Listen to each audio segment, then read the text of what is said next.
today we're going to do Joseph Smith Chronology Part 2 from 1827 to 1838, if I can fit it all in. Okay, 3 books I want you to look at again. Joseph Smith Papers, produced by the Church of Jesus Christ of Latter-day Saints. Joseph Smith Rough Stone Rolling by by Richard L. Bushman. No Man Knows My History by Fawn M. Brody. And Joseph Smith, The Beginnings of Mormonism, Richard L. Bushman. 3, if you want to learn more about the history of the church, then I suggest you go and have a look at those. Warts and all, you learn all the bad stuff and all the good stuff, which I think everybody should know. Should we start? Okay, we're at 1827, November, December. Joseph and Emma moved back to her father's farm in Harmony, Pennsylvania. They took the plates with them, hid in a barrel of beans and started to translate.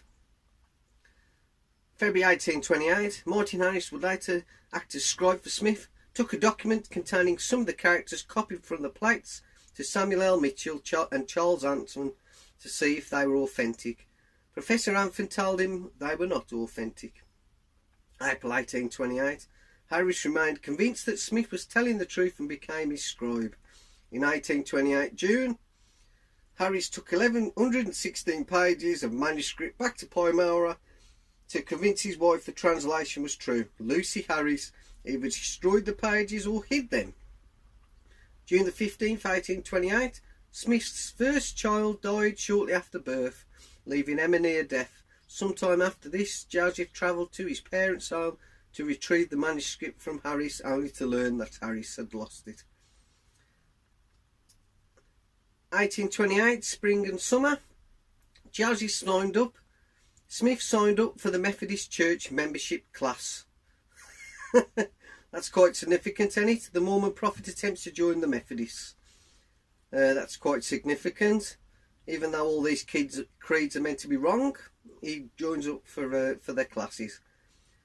Fall 1828. In the fall, Smith returned to his translation using his brother Samuel, wife Emma, and her brother Reuben as scribes. April 1829. Oliver Cowdery took over as scribe. 1829, May the 15th, John the Baptist allegedly appeared and bestowed Aaronic priesthood on Joseph Smith and Oliver Cowdery as part of the restoration of God's church on earth. Authority that Smith claimed had been lost shortly after Jesus had died. Smith later proclaimed that sometime after receiving the Aaronic priesthood, Peter, James and John bestowed upon Joseph and Oliver the Melchizedek priesthood. 1829, June, secured the copyright for the Book of Mormon, moved to Fayette, New York to complete his translation. 1830, early in the year, in order to raise funds for printing of the Book of Mormon, Joseph gave a revelation for several men to travel to Canada to sell the copyright. The revelation failed and was not included in the 1833 printing of his revelations, and that can be seen in Joseph Smith Papers and Mormonism's Shadow Reality. Surprise, surprise. Of course, it's not going to be in the revelations if it's not come true. It's a false revelation. Okay, so we can see then things are not put in that should be.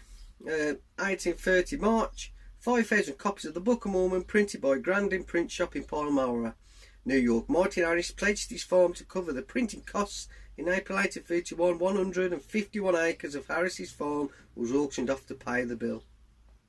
1836 of April, everybody knows this, Church of Christ was organised in New York with a handful of people as God's one true church on the earth. Doctrine and Covenants 130. The church, Smith's church, would change its name 2 more times. June 1830 began his revision of the Bible. Work on this revision continued till 1833.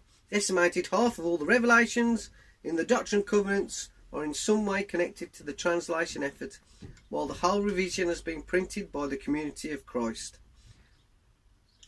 1830 November, Sidney Rigdon and other Campbellites joined Mormonism. 1831 February, the Smiths and the church moved to Kirtland, Ohio, where Rigdon had been pastor. 1831 June, Smith travelled to Jackson, Kent, Missouri, where it is revealed that it was to be the site of the city of Zion and a temple. The Mormons started settlement in Missouri, members living in 2 main groups in Ohio and Missouri. February 12th, 1832, Smith recorded his revelation on 3 degrees of glory in heaven. Also contained teaching that all humans are begotten sons and daughters of God, unto God. 1832 March, Smith and Rigdon tarred and feathered. 1832 September, revelation that the church was to build a temple in New Jerusalem, Independence, Missouri, in this generation. Hasn't come to pass. 1832 fall off. Joseph wrote the earliest account of his first vision, attributing it to his 16th year.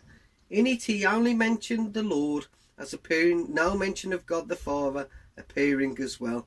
Yet, to me, this validates that the first vision is not true straight away for me.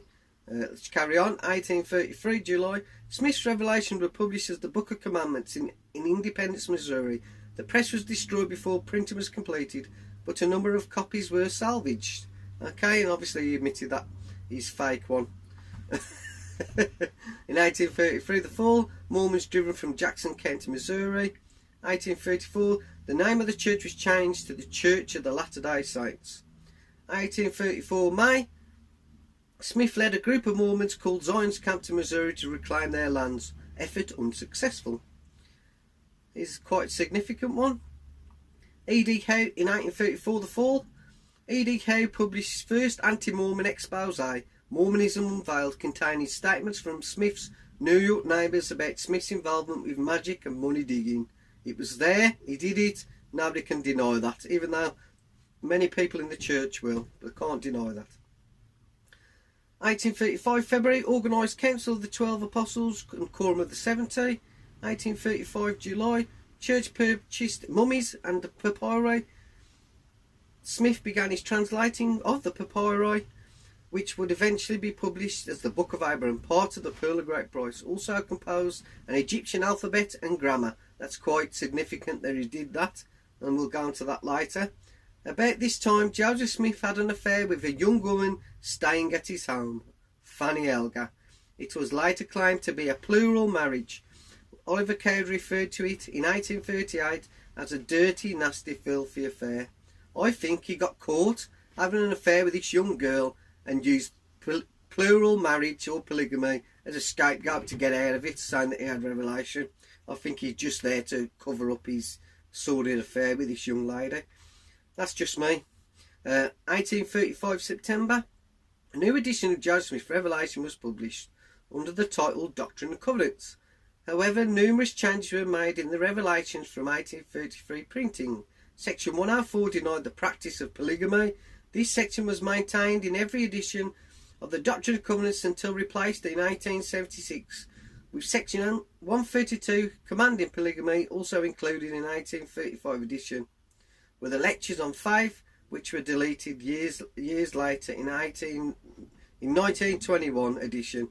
Okay, so they put in 101 denying the practice of polygamy, and then for all those years after they practiced polygamy. Okay, so they lied, basically. The lectures on faith, because they talked about God not being a man of flesh and bones, exalted, they omitted that as well. Can we see? They should all be in there, as far as I'm concerned. Let's carry on. 1835 November, Smith hired Professor Sachs to teach the elders Hebrew. 1836 March, dedicated the Kirtland Temple, financial problems brewing. 1836, Smith left for the east, went to Salem, Massachusetts in search of treasures. Nothing found. 1836 November, Smith established the Kirtland Safety Society Bank, but couldn't obtain a charter. Bank failed. Many members agitated against Smith. 1837, the new edition of the Book of Mormon was published. Thousands of corrections in spelling and grammar. While most changes did not affect the meaning, a number of them did. 1837, ground dissent among the members over financial matters. Martin Harris excommunicated. 1838, Joseph fled Kirtland and went to far west Missouri, fleeing the wrath of the law and disgruntled members. We'll leave it there. As we can see, things are starting to happen within the church. Okay, false I can see, that revelation that didn't come true, the affair with Fanny Elgar. We got the first written account of the first vision, which was quite damning if you ask me, and then you can see the Safety Society, which you did, was wrong, you shouldn't have done. So we can see here that it's not very good, and that's why a lot of people are having so many problems, is because of Joseph Smith and his history. Okay, so thank you for watching. Subscribe to my YouTube channel if you want to. You don't have to if you don't want to, I'm not really bothered. Just remember that I'm doing this for members who want to know the truth and want to know the truth about Mormonism. I'm not here to say it's wrong or right, I'm just giving my personal opinion on things. So thank you for watching, and we'll go back and we'll do part 3. Cheers, thank you, bye.